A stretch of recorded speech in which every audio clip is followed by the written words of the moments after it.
It's safe to say that the release of the WWE 2K22 teaser trailer definitely got people talking, with the reactions to the trailer showing a mix of excitement for a new game and an air of caution due to the last one. So I thought in this video what I would do is go a little bit more in depth and point out some of the things that you might have missed, as well as some of the concerns that have been highlighted by the community.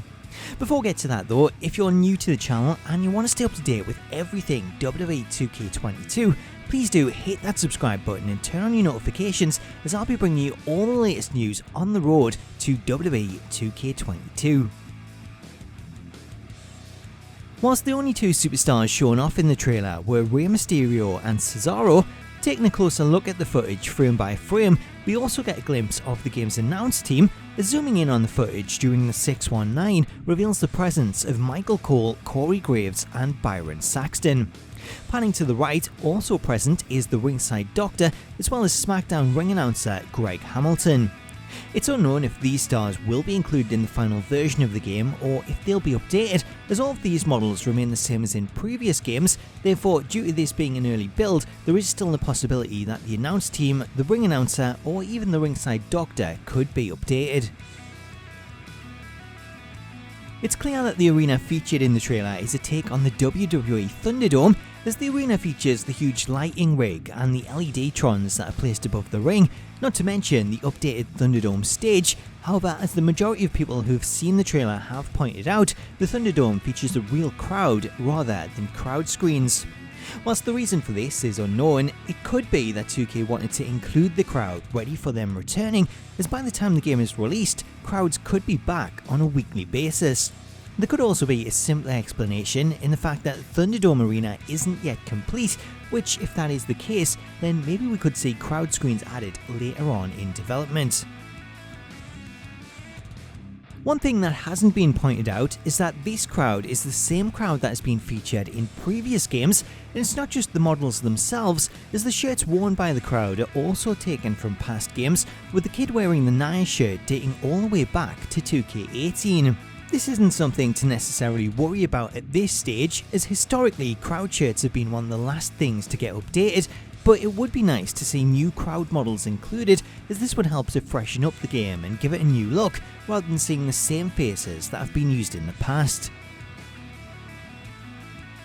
When viewing the final shots of the teaser trailer and seeing the clip of Rey's entrance when he climbs the turnbuckle, if you take a look at the background of this clip and you compare it with the same shot in 2K20, then you'll instantly notice a difference in the quality of the arena, as the 2K22 arena is a lot darker and it features various lighting elements to help bring it to life. Also noticeable is the removal of the advertising boards, which used to display company logos, as these boards have now been removed, leaving the arena looking darker and more realistic. Adding to that realistic look, these shots also feature a big change in the way that they're presented, as the background of the shot is out of focus and blurred, which when coupled with a change in the depth and the darker lighting, this makes for a great change that really hides the graphical limitation of the crowd, and it results in a phenomenal shot that keeps the focus entirely on the superstar.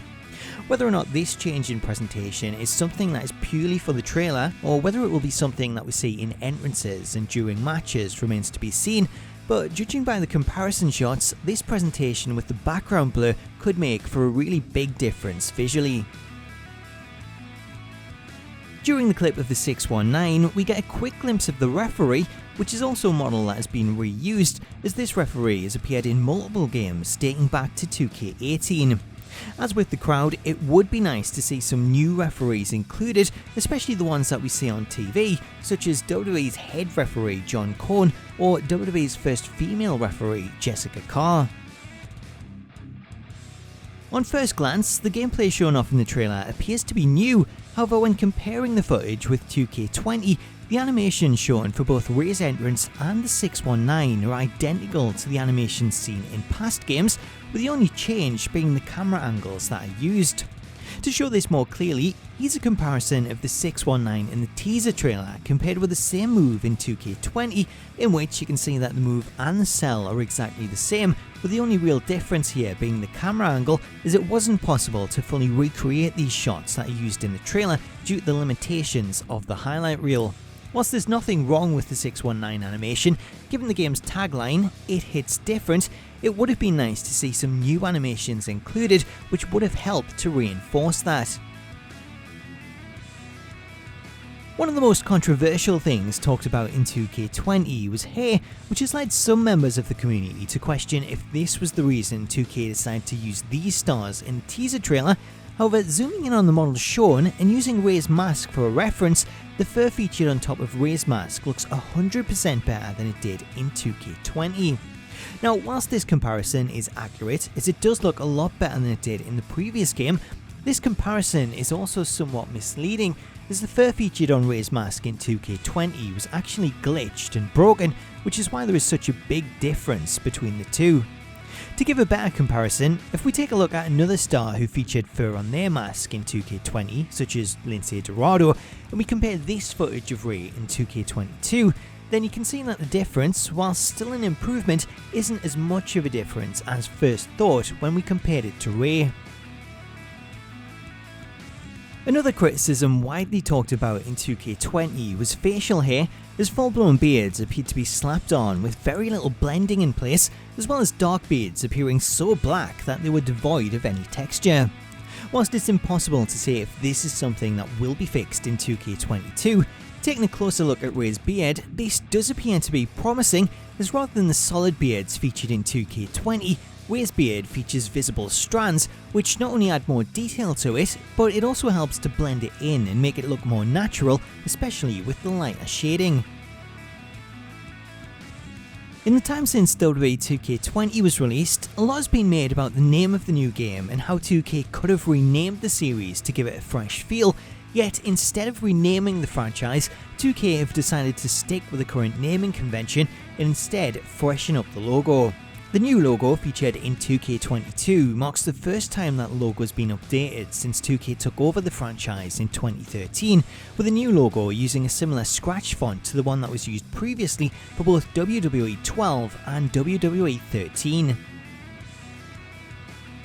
According to GameSpot, prior to the reveal of the teaser trailer, 2K held a special press briefing in which they confirmed plans to show a lot more behind the scenes footage. This information was shared by GameSpot in their article, where they wrote, "In a briefing with press, a 2K representative told us that we'll be seeing a lot more behind the scenes footage of progress working on the game, along with character models, motion capture, audio samples, and more in the months leading up to the game." These plans are part of a new approach that the publisher is taking, with 2K's global communications manager Al Stavola providing more information in the following statement that he issued to Games Radar. That mantra doesn't just apply to the game itself, but the way we market it and communicate with the press, content creators, and our community. We want to try out new ideas and bring everyone along for the journey. You're going to see things earlier than you have before, with more behind the scenes content that we've shown in the past. Transparency is really important. This is a different and huge step in the right direction. So there's 10 things that you might have missed when taking a closer look at the teaser trailer, plus a few extra details on 2K's plans going forward, which is something that I think will make for a very refreshing change and is a good way to get people on board and regain some trust following WWE 2K20. As we await more news, if you're new to the channel and you want to stay up to date with everything about the game, please do hit that subscribe button and turn on your notifications, as I'll be bringing you all the latest news on the road to WWE 2K22. Until next time though, thank you so much for watching this video, have yourself an awesome day, and I'll catch you later.